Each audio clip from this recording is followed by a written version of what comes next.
Wayanad March സംഘടിപ്പിക്കുന്നതിന് party ജില്ലാ committee തീരുമാനിച്ചതിനെ അടിസ്ഥാനപ്പെടുത്തിയിട്ടാണ് ഇന്നിവിടെ വെച്ച് സഖാവ് റഫീഖിന് ജില്ലാ സെക്രട്ടറിയും ജാഥ ക്യാപ്റ്റനുമായ സഖാവ് റഫീഖിന് ചെമ്പതാക കൈമാറിക്കൊണ്ട് നിങ്ങളെല്ലാം സമ്മതത്തോടെ ഈ ജാഥയുടെ ഉദ്ഘാടനം നിർവഹിച്ചതായി ആദ്യം തന്നെ അറിയിക്കുകയാണ്. ജനങ്ങളുടെ ജീവിതവുമായിട്ട് ബന്ധപ്പെട്ട പ്രശ്നങ്ങൾ ഉയർത്തിപ്പിടിച്ചുകൊണ്ടാണ് ഈ ജാഥ ജില്ലയിലുടനീളം കാൽനടയായി സഞ്ചരിച്ച് ജനങ്ങളോട് പറയാനുള്ള കാര്യം പറയണം എന്ന് തീരുമാനിച്ചത്. 2-3 കാര്യങ്ങളാണ് ഇതിൽ ഊന്നി പറയാനുള്ളത്. ഒന്ന്, കേന്ദ്ര ഗവൺമെൻറ് ഫെഡറൽ സംവിധാനത്തിൻ്റെ ഭരണഘടനാപരമായ മൂല്യങ്ങൾ പൂർണ്ണമായിട്ടും ഉപേക്ഷിച്ച് സംസ്ഥാന ഗവൺമെൻറ്റിനോട് യൂണിയൻ ഗവൺമെൻറ് ഒരുതരം ഉപരോധം തീർത്ത് പകവീട്ടുന്ന രാഷ്ട്രീയ കാഴ്ചപ്പാടാണ് കൈകാര്യം ചെയ്യുന്നത്. ഇത് ജനങ്ങളുടെ മുമ്പിൽ അവതരിപ്പിക്കാനും ജനങ്ങളോട് ഈ കാര്യങ്ങളെല്ലാം പറഞ്ഞുകൊണ്ട് കക്ഷി രാഷ്ട്രീയത്തിനതീതമായിട്ട് ഈ വയനാട് ജനതയുടെ ജീവിതത്തെ ഫലപ്രദമായി പുനഃസംഘടിപ്പിക്കുന്നതിന് കേന്ദ്രം നൽകേണ്ടുന്ന സഹായം ഔദാര്യമായിട്ടുള്ളതല്ല, ഞങ്ങൾക്ക് അവകാശപ്പെട്ടതാണ്, അത് നൽകണം എന്നാണ് ഒന്നാമത്തെ ആവശ്യം. അത് പൊതുവായ ഒരു വളർച്ചയുടെയും വികസനത്തിൻ്റെയും ഭാഗമായിട്ട് മാത്രമല്ല, അതുണ്ട്. കേരളവും രാജ്യവും കണ്ട ഏറ്റവും വലിയൊരു ദുരന്തം ഏറ്റുവാങ്ങിയ ജില്ലയാണ് വയനാട് ജില്ല. നൂറുകണക്കിന് സഹോദരീ സഹോദരന്മാരെ നമുക്ക് നഷ്ടപ്പെട്ടു. ഏതാണ്ട് 2 വാർഡിലധികം വരുന്ന പ്രദേശം പൂർണ്ണമായി തകർക്കപ്പെട്ടു. വസ്തുവകകളെല്ലാം ഒപ്പം തന്നെ നഷ്ടപ്പെട്ടു. പൂർണ്ണമായി ഒരു പുതിയ ടൗൺഷിപ്പ് രൂപപ്പെടുത്തി പുനഃസംഘടിപ്പിക്കുകയല്ലാതെ വേറെ വഴിയില്ല എന്ന് കേരള ഗവൺമെൻറ് മനസ്സിലാക്കി. എല്ലാ സഹായവും വേണം എന്ന് കേന്ദ്രത്തിനോട് ആവശ്യപ്പെട്ടു. പ്രധാനമന്ത്രി ഇവിടെ വന്നു. അപകടത്തിൽപ്പെട്ട് മരിച്ചുപോയവരുടെ നിലനിൽക്കുന്ന ബാക്കിയുള്ളവരോട് സംവേദിച്ചു, കുട്ടികളെ താലോലിച്ചു, ആശുപത്രിയിൽ പോയി പരിക്കുപറ്റിയവരെ കണ്ടു. എല്ലാം കഴിഞ്ഞ് തിരിച്ചു പോകുമ്പോൾ വളരെ പ്രതീക്ഷയോടുകൂടി കേരളത്തെ സഹായിക്കും, വയനാടിനെ സഹായിക്കും എന്ന സാധാരണ പറയുന്ന പല്ലവി അപ്പോഴും പറഞ്ഞു. കാലം ഇത്ര കഴിഞ്ഞിട്ടും ഒരു നയാ പൈസ കേരളത്തെ സഹായിക്കാൻ, വയനാടിൻ്റെ പുനരധിവാസത്തിനാവശ്യമായ നിലപാട് സ്വീകരിക്കുന്നതിന് വേണ്ടി അനുവദിച്ചില്ല എന്നത് ഏതെങ്കിലും ഒരു പാർട്ടിക്കാരുടെ ഏതെങ്കിലും ഒരു രാഷ്ട്രീയത്തിൻ്റെ ഭാഗമായിട്ട് കാണേണ്ട ഒന്നല്ല. കക്ഷി രാഷ്ട്രീയത്തിനതീതമായിട്ട് എല്ലാവരും ഒറ്റക്കെട്ടായിട്ട് ഈ ആവശ്യം ഉന്നയിക്കുകയും ഈ ആവശ്യം നേടിയെടുക്കുകയും ചെയ്യേണ്ടതാണ്.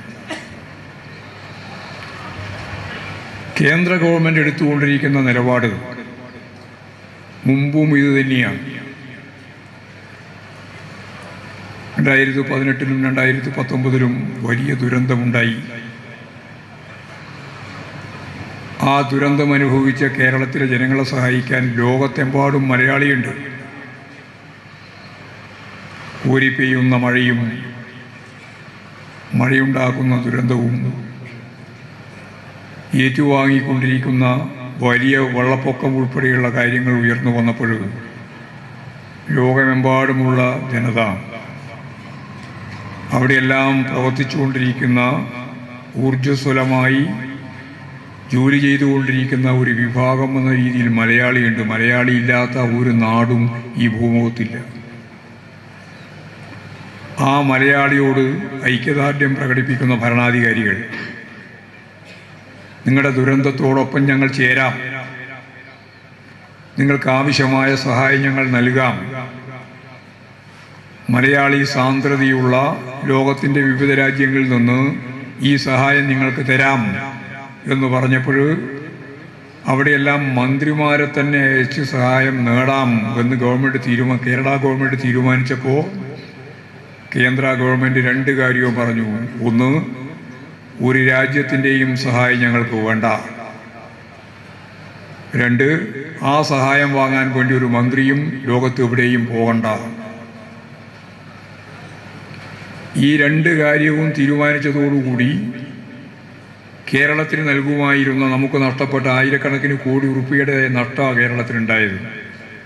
ആ നഷ്ടം നികത്തുന്നതിന് വേണ്ടിയിട്ട് കേരളത്തെ സഹായിക്കാൻ വേണ്ടിയിട്ട് മുന്നിട്ടിറങ്ങി വന്ന ഗവൺമെൻറ്റുകൾ, ലോകത്തിലെ വിവിധ രാജ്യങ്ങളിലെ ഗവൺമെൻറ്റുകൾ, ഗൾഫ് രാജ്യങ്ങളിലെ ഗവൺമെൻറ് ഉൾപ്പെടെ നമുക്ക് സഹായം നൽകാൻ വേണ്ടിയിട്ട് തീരുമാനിച്ചു വന്നതാണ്. അവർ പറ്റില്ല എന്ന നിലപാട് കേന്ദ്ര ഗവൺമെൻറ് എടുത്തു. ആ പണം നമുക്ക് കിട്ടിയില്ല, ആ പണം വാങ്ങാൻ നമുക്ക് സാധിച്ചില്ല. ഇത് മറ്റ് രാജ്യങ്ങളിൽ നിന്ന് കേരളത്തെ സഹായിക്കാൻ മുന്നോട്ടേക്ക് വന്ന ഭരണാധികാരികൾക്ക് കേരളം പോലെയുള്ള ഒരു ഇന്ത്യൻ സംസ്ഥാനത്തിന് ഇത്തരത്തിലുള്ള ഒരു സഹായം വാങ്ങുന്നത് ശരിയല്ല, അത് ഉൽപ്പാദിപ്പിക്കുന്ന ആശയം വേറൊരു തരത്തിലേക്കാണ് നീങ്ങുക എന്നൊക്കെ പറഞ്ഞുകൊണ്ടാണ് നമ്മൾ സമ്മതിക്കാതിരുന്നത്. എന്നാൽ ഗുജറാത്ത് ദുരന്തം ഉണ്ടായപ്പോൾ സഹായം വാങ്ങി. മറ്റിതര ഇന്ത്യൻ സംസ്ഥാനങ്ങളിൽ സഹായം കൊടുക്കാൻ തീരുമാനിച്ചപ്പോൾ അവർ വാങ്ങി. കേരളത്തിന് മാത്രം അനുവദിക്കില്ല. അപ്പോൾ അതെന്താ? കേരളത്തിന് മാത്രമല്ല, ലോകത്തെ ഒരു രാജ്യത്തിൻ്റെയും പിന്തുണ ഞങ്ങൾക്ക് വേണ്ട, ഞങ്ങൾക്ക് തന്നെ സാധിക്കും എന്നാണെങ്കിൽ കേരളത്തെ പോലെ തന്നെ മറ്റ് സംസ്ഥാനങ്ങൾക്കും സഹായം വാങ്ങാതിരിക്കണ്ടേ? വാങ്ങിയല്ലോ. ഗുജറാത്ത് ഉൾപ്പെടെയുള്ള മേഖലയിലുണ്ടായ ദുരന്തത്തിന് സഹായം വാങ്ങിയല്ലോ. നമുക്ക് കേരളത്തിന് സഹായം വാങ്ങാൻ പറ്റില്ല. അപ്പോൾ സ്വാഭാവികമായിട്ടും ആളുകൾ വിചാരിക്കുക എന്താ? കേന്ദ്ര ഗവൺമെൻറ് മറ്റു രാജ്യങ്ങളിൽ നിന്ന് കേരളത്തെ സഹായിക്കാമെന്ന് പറഞ്ഞിട്ട് സഹായവുമായിട്ട് വരുമ്പോൾ വേണ്ട എന്ന് പറയുമ്പോൾ കേരളത്തെ സഹായിക്കാൻ ഞങ്ങളുണ്ട് എന്നുള്ള ധ്വനിയല്ലേ ഉണ്ടാകുക? കേന്ദ്രം നമ്മളെ സഹായിക്കുമെന്നല്ലേ വിചാരിക്കുക? എന്തെങ്കിലും സഹായം ചെയ്തോ? എന്തെങ്കിലും സഹായം ചെയ്തോ കേരളത്തിന്? ഇതെല്ലാം കഴിഞ്ഞ 2018, 2019 കാലങ്ങൾ നമ്മളെല്ലാം മനസ്സിലാക്കിയതല്ലേ? അന്ന് റേഷൻ കൊടുത്ത് ആ റേഷൻ്റെ പൈസ ഇപ്പോഴാണ് ഈടാക്കിയത്. ഹെലികോപ്റ്ററിൻ്റെ ഉൾപ്പെടെ പൈസ ഇപ്പോഴാണ് ഈടാക്കുന്നത്. കേന്ദ്ര ഗവൺമെൻറ് ചെലവാക്കിയ പണം കേരള സംസ്ഥാന ഗവൺമെൻറ്റിനോട് നമുക്ക് തരേണ്ടുന്ന പണത്തിൻ്റെ അകത്ത് തട്ടിക്കഴിച്ച് ബാക്കി മാത്രമേ തരുള്ളൂ. കൊടുക്കണ്ട എന്ന് പറഞ്ഞിട്ടൊന്നും കാര്യമില്ല, അത് കഴിച്ചിട്ടേ ഇങ്ങോട്ട് തരുള്ളൂ. ഇങ്ങനെയൊരു സ്ഥിതിയാണ് 18-19 വലിയ പ്രളയമുള്ളപ്പോൾ കേരളത്തോട് നിലപാട്. മുണ്ടക്കൈ ദുരന്തമുണ്ടായപ്പോൾ, ചൂരൽമല ദുരന്തമുണ്ടായപ്പോഴും ഇതേ നിലപാടാണ്. ഒരു തരത്തിലുള്ള സഹായവും കേരളത്തിന് നൽകാൻ തയ്യാറില്ല. പാർലമെന്റിൽ ചോദിച്ച ചോദ്യം, രാജ്യസഭയിലായാലും ലോകസഭയിലായാലും ചോദിച്ച ചോദ്യത്തിന് ഉത്തരമായിട്ട് പറഞ്ഞത് ഒരു സഹായവും നൽകാൻ ഉദ്ദേശിക്കുന്നില്ല എന്നാണ്. ഏത് തരത്തിലുള്ള നിലപാടാണ് ഇന്ത്യൻ ഭരണഘടനാപരമായിട്ട് ഇതിന് അനുയോജ്യമായിട്ടുള്ളത്? അനുയോജ്യമായിട്ടില്ല.